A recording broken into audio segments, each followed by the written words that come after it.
Hello, World Wide Web. Welcome back to the Hangin With Web Show. I'm GW Pomichter. Thank you so much for logging on and tuning in. If you haven't done it yet, go down and hit subscribe. Hit the little bell. Come back over and over again and see some fantastic creators. We are here at the 19th Annual Melbourne Independent Filmmaker Festival at Premier Oaks 10 Theater in Melbourne, Florida. And we are hanging with filmmakers Sue Dontell. And this weekend you have Snake Boy here at the theater. Correct. Is that right? Yes. Fantastic. Now, I understand you have been a filmmaker at this festival for 19 years. 19 years. Every festival. Every festival. Haven't missed one. Haven't missed a festival. Okay. Well, Sue, thanks for coming on and hanging with us today. Thank you for having me. Let's talk about your journey as a filmmaker. How long have you been participating in filmmaking? Well, I wanted to be an actress since I was 6 years old. Okay. But I did what my mother told me to do, the sensible thing, and became her dream, which was a nurse. And then I had a brain tumor.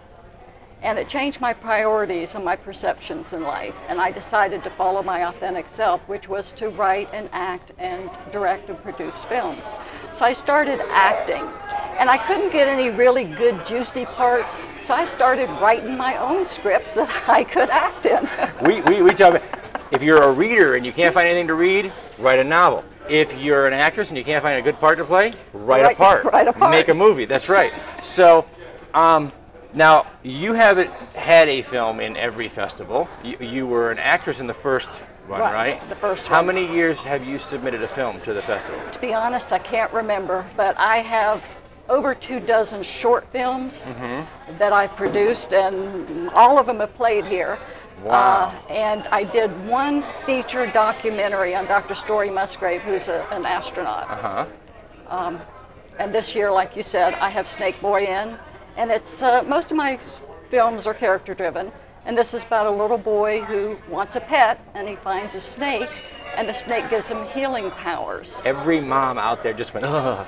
Oh, no, but this you is should good. see the snake. The snake's like this. I mean, it's a great big boa. I mean, it's huge. The kid wrapped it around his neck, and he's dragging it on the ground because the snake is so huge. Wow. But the snake gives him healing powers. And when he sees the caduceus, which is the medical symbol with the staff and the snakes around it, he realizes that he has these healing powers. He was meant to be a healer. Right, right. That's fantastic. Now, as an independent filmmaker, coming to the theater every year and seeing your film up there on the big screen, think back to that first film that you put into the festival, came in and sat down for the first time and saw your film 120 feet across, just up there.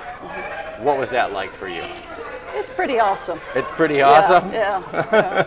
There aren't a lot of words that come to mind when you look, you're just in awe. Right. And that's fantastic.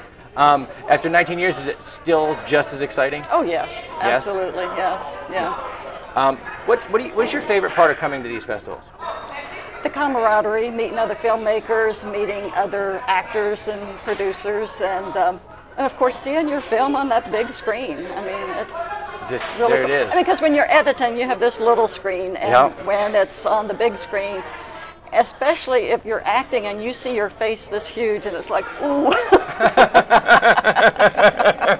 You see every little wrinkle. The person who gets the most phone calls after a film festival is the makeup lady, because you're like, oh no. And you're so, what would you say is the biggest challenge in being an independent filmmaker today? The funds to get it done. Getting it made. Getting the right cast and crew. Biggest rewards. What are the biggest rewards? The biggest reward is kind of like having a baby. You go through all these labor pains, and then once you deliver it and you see it all put together and edited, that's the reward, I think. And then if somebody comes up to you and says, I like your film, that's made your that bonus. connection. Made that connection with someone. That is fantastic. This year's film festival, you have Snake Boy. Snake Boy. And it is the journey of a child Right. who wants a pet and is actually finding out who he is in the process. Right. Did you find that challenging working with children more so than adults, or how was that to work with? When I do my auditions, I'm very, very detailed in it. And I look at resumes, I look at headshots, and decide who I want to. I don't do cattle calls. I decide who I want to audition. I bring them in, and I take time with them one-on-one. I give them an appointment. And I get a good feel for them. And the kids that I work with some great kids, but it's all in, you know, really get a feel for them. And, in that connection, if you have a good connection with a good rapport, it makes it easier to work with them, right? So, okay, probably like any other actor. Yeah. Because, you know, even if you're grown up, you're probably a pain in the butt if you don't have that good rapport with your director. Right. So, what was your favorite moment on set making Snake Boy? Working with a snake.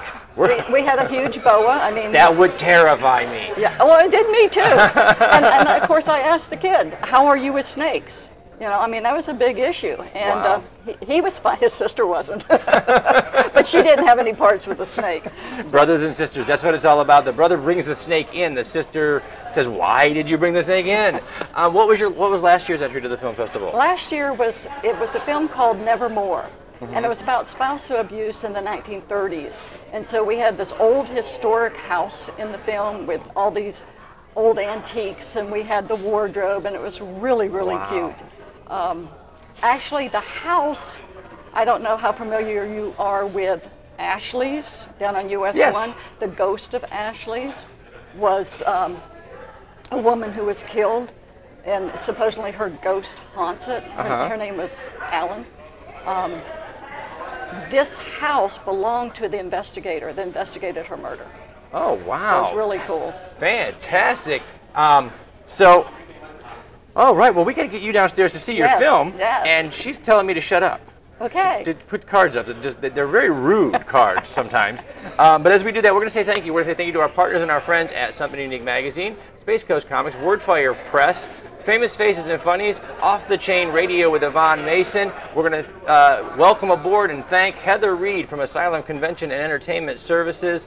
I'm GW Pomichter. We have been hanging out here at the 19th Annual Melbourne Independent Filmmakers Festival in Melbourne, Florida. We have been hanging with Sue Dontell, a filmmaker responsible for this year for Snake Boy and Other in Sundry. We're going to put some links down below so that you can find Sue on the web and see some of her films.